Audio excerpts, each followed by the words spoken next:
You're listening to the Bare Metal Cyber Prepcast, created to help you succeed in your educational journey.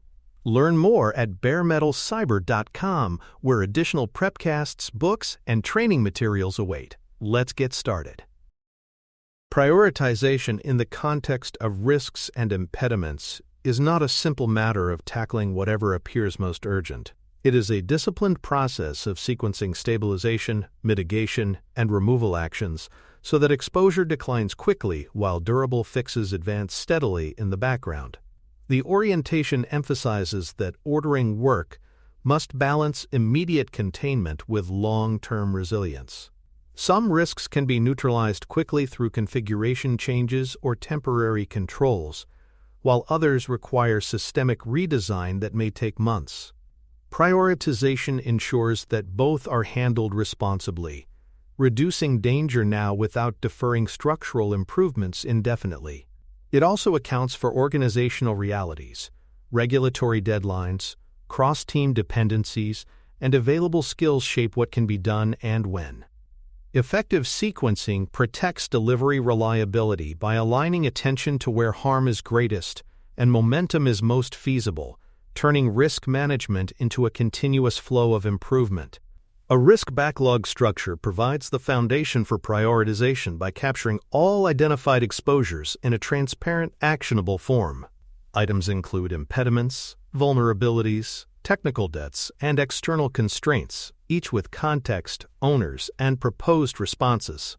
For example, a backlog entry might state, dependency on vendor API with increasing latency, owner, integration lead, proposed responses, stub fallback, vendor escalation, long-term redesign. This structure transforms vague concerns into trackable work. It also ensures visibility, so risks are not hidden in conversations or personal notes. By organizing risks in backlog form, they can be ordered, reviewed, and monitored just like product features. This normalization integrates risk management into everyday delivery, ensuring that it receives the same discipline as value delivery. The backlog structure makes sequencing transparent and auditable, giving stakeholders confidence that risks are handled systematically. Severity, likelihood, and proximity scoring give teams a quick way to rank backlog items by importance. Severity measures potential harm, likelihood estimates probability, and proximity assesses how soon exposure may materialize. For example, a low probability but catastrophic security flaw may rank as high priority, while a frequent but minor workflow friction ranks lower. Proximity highlights risks that, while not severe in theory, will cause real impact soon if not addressed. Scoring does not eliminate judgment, but it provides a consistent framework that reduces subjective bias. It ensures that attention flows first to risks that combine magnitude, probability, and immediacy. This structured triage prevents resources from being consumed by low-value issues, while higher-stakes exposures remain unattended. By applying scoring consistently, prioritization becomes defensible, transparent, and easier to communicate across stakeholders. Cost of delay for exposure reframes prioritization by quantifying the penalty of waiting. Some risks grow more expensive or dangerous the longer they linger. For example, unresolved vulnerabilities may invite compounding exploits, and blocked work in queues may stall high-value features. Cost of delay highlights these dynamics, elevating items where inaction multiplies harm. It also ensures that sequencing considers opportunity cost. Delaying one mitigation may jeopardize delivery of valuable outcomes. By treating time as a factor, organizations avoid the anti-pattern of addressing risks only when convenient. Cost of delay thinking brings urgency into prioritization, turning sequencing from a static ranking into a dynamic trade-off. It ensures that resources are directed not only by severity, but also by how quickly harm escalates when left unattended. Time to mitigate versus time to remediate distinguishes quick containment from full fixes. Some actions can reduce exposure rapidly, such as adding a feature flag or restricting permissions, while others require long-term solutions like refactoring code or redesigning processes. Sequencing often requires staging. First, apply a mitigation that reduces risk immediately, then advance remediation work in parallel. For example, If a vulnerability is discovered, temporary access restrictions may buy time while a patch is developed and deployed. This staged approach balances speed with durability, protecting users in the short term without neglecting systemic repair. By explicitly separating mitigation from remediation, organizations avoid false security from temporary fixes, while still benefiting from their protective value. Sequencing thus becomes both tactical and strategic, reducing danger now while building resilience for the future. Blast radius and reversibility considerations help decide which actions to take first when options are available. Measures with low blast radius limited impact, if they fail, are safer to attempt early. Reversibility ensures that if a mitigation introduces side effects, it can be rolled back quickly. For example, introducing a configuration change with toggle support has minimal risk compared to deploying a complex architectural overhaul immediately. Prioritizing safe-to-try actions accelerates learning without jeopardizing stability. It allows teams to probe solutions incrementally, building evidence for larger commitments. Blast radius awareness and reversibility protect delivery from cascading failures, while still enabling momentum. By sequencing safer actions ahead of risky ones, organizations create confidence that progress can continue without catastrophic setbacks. These considerations embed humility, recognizing that not every action will succeed but that every action can be made safer. Dependency mapping clarifies technical and organizational linkages, so sequencing respects readiness conditions. Risks rarely exist in isolation. Mitigating one exposure often depends on upstream systems, downstream consumers, or organizational approvals. For example, remediating a security gap may require vendor patches, or addressing workflow friction may depend on database upgrades. Mapping dependencies reveals which risks can be tackled independently and which require coordination. This prevents wasted effort on work that cannot yet succeed. It also highlights opportunities to sequence related fixes together for efficiency. Dependency awareness ensures that prioritization is realistic, avoiding plans that look sound in isolation but collapse in practice. It also supports fairness, as dependencies surface shared responsibilities across teams. Mapping turns hidden complexity into explicit sequencing knowledge, aligning order with actual system dynamics. Regulatory deadlines and audit cycles add unavoidable constraints to sequencing. Some risks must be addressed by specific dates to maintain compliance or certification. For example, a new data protection regulation may require evidence of encryption by a fixed deadline.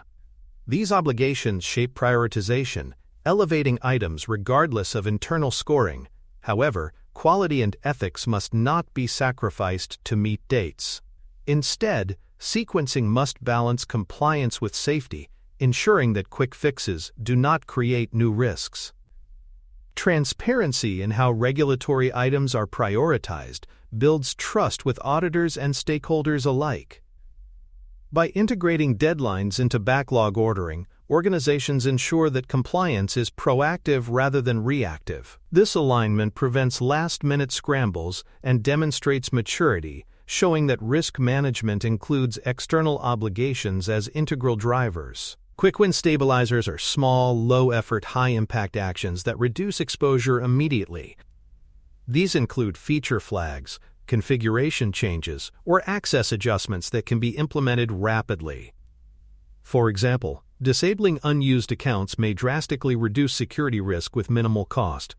Prioritizing such stabilizers provides immediate relief, buying time for deeper work. They also build momentum, showing stakeholders that progress is visible. Quick wins do not replace systemic fixes but complement them, reducing immediate danger while long-term work proceeds. By sequencing stabilizers early, organizations reduce exposure quickly and prevent minor risks from escalating. This approach demonstrates pragmatism, tackling what is most feasible and impactful now, without losing sight of structural needs. Quick wins are the tactical counterpoint to strategic fixes, and prioritization balances both for maximum resilience. Systemic fix selection ensures that deeper work targeting root causes is advanced alongside mitigations. Without systemic fixes, the same classes of risks reappear, wasting capacity and eroding trust. For example, patching defects repeatedly without addressing architectural fragility leaves systems brittle. Systemic fixes require more effort and coordination but provide lasting resilience. Prioritization ensures that while stabilizers and mitigations reduce immediate exposure, root cause projects are sequenced steadily. This dual approach balances urgency with durability, preventing organizations from becoming trapped in firefighting cycles. Systemic fixes demonstrate commitment to long-term improvement, signaling to stakeholders that risk reduction is not just tactical but strategic. Sequencing them deliberately ensures that resilience grows over time, even while short-term safeguards are applied. Capacity realism aligns prioritization with actual skills, environments, and resources. Plans that assume unlimited capacity create frustration and extend exposure. For example, assigning remediation work that requires unavailable expertise leads to delays and hidden risks. Capacity realism requires evaluating who is available, what skills are present, and how much work can truly be sustained. It also surfaces where external hiring, training, or vendor support may be needed. By aligning ambition with capability, sequencing prevents bottlenecks and failures of execution. It also strengthens trust, as stakeholders see that plans are honest rather than optimistic promises. Capacity realism grounds prioritization in reality, ensuring that order reflects not only risk scoring but also feasibility. This discipline protects delivery pace and credibility. Risk appetite alignment ensures that sequencing reflects organizational tolerances for reliability, safety, security, and user impact. For example, an organization with zero tolerance for safety risks will prioritize compliance fixes above user experience enhancements, even if severity seems comparable. Risk appetite is expressed in policies, commitments, and stakeholder agreements. By aligning backlog order with these tolerances, organizations ensure that prioritization is consistent with values. It prevents arbitrary or politically driven choices that undermine credibility. Risk appetite also helps resolve trade-offs when multiple items compete for attention. Sequencing reflects not only technical assessments, but also the organization's declared boundaries of acceptable exposure. This alignment builds trust, showing that prioritization decisions are principled and transparent. Evidence standards require that each backlog item includes defined success signals and safety criteria. This ensures that progress is observable and defensible. For example, a mitigation to reduce error rates must specify the expected reduction and monitoring signals. Without standards, completion becomes ambiguous, and stakeholders cannot verify whether exposure truly declined. Evidence makes sequencing accountable. Items move forward only when proof is available. It also supports learning, as before and after comparisons refine future prioritization. Evidence standards embed rigor into backlog management, ensuring that risk reduction is measured, not assumed. They transform prioritization from activity-based progress into outcome-based accountability. By demanding evidence, organizations build transparency and credibility in how they address risks and impediments. Stakeholder alignment secures agreement on trade-offs, service impacts, and communication cadence for high-risk changes. Risks often cut across teams, and prioritization must reflect collective buy-in. For example, a planned remediation that reduces capacity temporarily must be communicated to sponsors and operations, with agreement on impacts. Alignment ensures that decisions are not contested later, reducing resistance and surprises. It also builds trust, as stakeholders see that their concerns were considered in sequencing. Communication cadence keeps everyone informed, preventing misinterpretation or rumor. Stakeholder alignment ensures that prioritization is not only technically sound, but also socially and organizationally sustainable. By securing broad agreement, organizations reduce friction and increase commitment to executing the chosen order effectively. Anti-pattern awareness protects sequencing from common distortions. Oldest first prioritization assumes that age equals importance, ignoring severity or impact. Pet risks consume attention based on personal preference rather than evidence. Cosmetic fixes reduce visible dashboard red but do little to lower actual exposure. These anti-patterns undermine credibility and waste resources. By explicitly rejecting them, organizations maintain discipline and honesty in backlog ordering. Anti-pattern vigilance demonstrates that sequencing is principled, not arbitrary. It protects trust by ensuring that prioritization reflects real risk reduction, not optics or politics. Awareness of these pitfalls reinforces maturity, reminding teams that credibility depends on resisting shortcuts that create the illusion of progress without substance. For more cyber-related content and books, please check out cyberauthor.me. Also, there are other prepcasts on cybersecurity and more at baremetalcyber.com. A triage workflow brings order to the risk backlog by routing each item into clear categories of contain, mitigate, remediate, or accept. Containment actions reduce immediate danger. Mitigation controls lower exposure while systemic fixes are planned. Remediation eliminates the root cause, and acceptance documents that a risk is tolerated within defined appetite. For example, a vulnerability might be contained by disabling a feature, mitigated by restricting access, and remediated by deploying a patch. Triage also includes rationale and next review dates, ensuring that even accepted risks remain visible and periodically reassessed. This structured routing prevents paralysis, where every risk competes equally for attention, and avoids the trap of hidden acceptance, where unaddressed risks accumulate silently. Triage workflows transform prioritization into a disciplined, transparent process, making it clear what is being done, by whom, and on what timeline. Program-level sequencing ensures that mitigation and remediation work across multiple teams is coordinated rather than fragmented. Risks often span shared platforms, interfaces, or vendor dependencies, meaning that work must be ordered in a way that respects integration points. For example, addressing a data retention risk may require contributions from product, infrastructure, and compliance teams. Without coordination, parallel fixes may conflict, creating thrash and rework. Program-level sequencing establishes shared timelines, clarifies dependencies, and prioritizes items that unlock progress across groups. It treats risks as systemic rather than local, ensuring that sequencing reflects the needs of the whole organization. This coordination also communicates priorities consistently across stakeholders, preventing confusion about why some items advance before others. By sequencing at the program level, organizations reduce friction, maximize efficiency, and accelerate the pace of overall exposure reduction. Risk burndown intent defines how exposure should decline over time, creating a narrative of progress that can be tracked. Just as delivery tracks velocity, risk management benefits from visualizing reductions in exposure. Burndown charts may pair backlog items with leading indicators such as declining incident frequency, lower error rates, or reduced backlog of vulnerabilities. For example, a burndown plan may project a 50% reduction in unresolved high-severity risks within a quarter, validated by corresponding improvements in system stability. By setting intent, organizations prevent mitigation from becoming an endless treadmill of firefighting.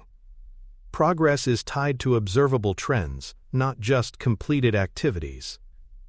This focus on exposure decline clarifies whether sequencing is working, strengthening accountability and guiding adjustments.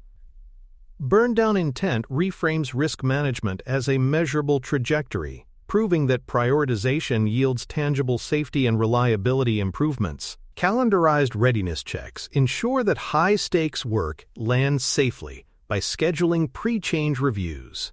These checks verify rollback steps, monitoring, approvals, and stakeholder communication before changes are deployed.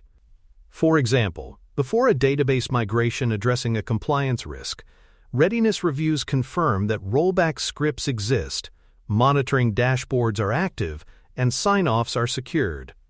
Calendarization ensures these reviews occur predictably, avoiding last-minute scrambles that increase error rates.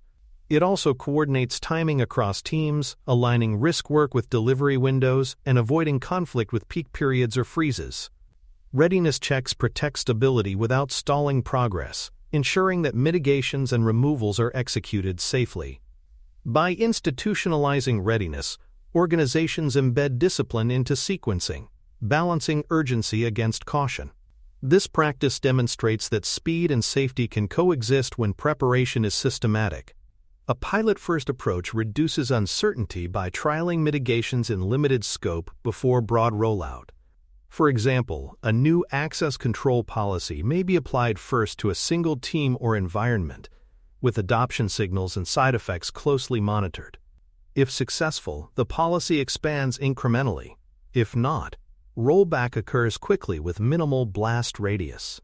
Pilot-first sequencing validates assumptions, confirms feasibility, and builds stakeholder confidence before larger commitments. It also provides learning opportunities, revealing adjustments needed for scale. This approach balances responsiveness with humility, acknowledging that even well-planned fixes may behave differently under real conditions. By embedding pilot-first practices, organizations reduce risk of disruption, improve quality of remediation, and maintain momentum through safe experimentation. Pilots make sequencing adaptive, using evidence to shape rollout rather than relying on untested confidence. Communication plans accompany each tranche of mitigation or removal work, ensuring that stakeholders understand purpose, expected effects, and user-facing impacts. For example, when implementing a performance safeguard, users may experience temporary restrictions. Communicating this upfront reduces surprise and builds trust. Plans specify audiences, formats, and cadence, technical details for engineers, impact summaries for sponsors, and plain language updates for customers if needed. Clear communication transforms risk work from opaque technical tasks into visible progress. It also prevents resistance, as stakeholders see how trade-offs serve broader safety or compliance objectives. By embedding communication into sequencing, organizations preserve alignment and accountability. Each risk action becomes not just an internal fix but a shared commitment, explained openly. This transparency reinforces trust and reduces friction, ensuring smoother execution of high-stakes changes. Change windows and freeze policies balance urgency against stability. Organizations often define periods, such as peak business days or compliance events, where major changes are restricted. However, critical mitigations may still need exceptions. Freeze policies provide clarity. High-severity risks may proceed with additional safeguards, such as enhanced monitoring or rollback rehearsals. For example, during a financial quarter close, routine upgrades may pause, but a security patch may still deploy under strict oversight. Sequencing incorporates these constraints, ensuring that risk work respects business stability while not deferring urgent fixes indefinitely. By defining change windows clearly, organizations prevent conflict between delivery needs and operational resilience. This discipline ensures that risk reduction is timely, safe, and aligned with organizational rhythms. It balances protection with agility, acknowledging that some exposures cannot wait. Evidence capture builds audit-ready records by logging before and after signals, decision points, and outcomes. Each mitigation or remediation is documented with observed metrics and rationale. For example, after deploying an encryption upgrade, logs may show baseline performance, deployment signals, and post-change stability. This evidence serves three purposes: demonstrating compliance to regulators, enabling retrospective learning, and reinforcing trust with stakeholders. Without capture, claims of progress remain anecdotal, and credibility suffers. Evidence also clarifies whether sequencing is delivering intended results, validating that exposure actually declined. By embedding capture into risk workflows, organizations transform mitigation from opaque engineering tasks into accountable outcomes. Documentation makes risk reduction visible and defensible, strengthening both governance and culture. It proves that sequencing produces measurable, verifiable improvement, not just activity. Reordering triggers ensure that sequencing adapts to new information. Triggers may include incidents, test results, vendor notices, or stakeholder feedback. For example, if a previously low priority risk suddenly manifests in production, backlog order must reshuffle immediately. Triggers prevent rigidity, ensuring that plans remain evidence-driven rather than locked to outdated assumptions. They also preserve agility, enabling fast response without abandoning structure. Reordering is not reactive chaos but deliberate adjustment based on defined signals. By documenting triggers, organizations make reprioritization transparent and principled. This responsiveness strengthens confidence that sequencing is alive, not ceremonial. Reordering ensures that attention always aligns with the most current picture of exposure, reducing surprises and optimizing resource use. It keeps prioritization adaptive, credible, and effective. Vendor and partner coordination integrates external dependencies into sequencing plans. Many risks rely on patches, service levels, or joint mitigations with vendors. Coordination ensures that timelines, responsibilities, and escalation paths are aligned. For example, a vendor patch may be scheduled to coincide with internal readiness checks and communication plans. Without alignment, sequencing stalls, as external delays ripple into internal backlog. Coordination formalizes accountability across boundaries, ensuring that shared risks are managed coherently. It also prevents finger-pointing, as roles and timelines are documented. By embedding vendor and partner coordination, organizations extend prioritization beyond their walls. This practice acknowledges that resilience is systemic and requires collaboration across ecosystems.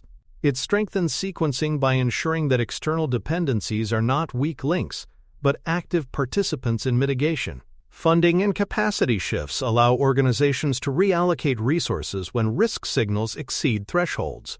For example, if incident frequency rises sharply, effort may be diverted from lower-value features to high-priority remediation. Predefined rules make these shifts predictable, avoiding political battles in the moment of crisis. Capacity shifts also acknowledge that resources are finite.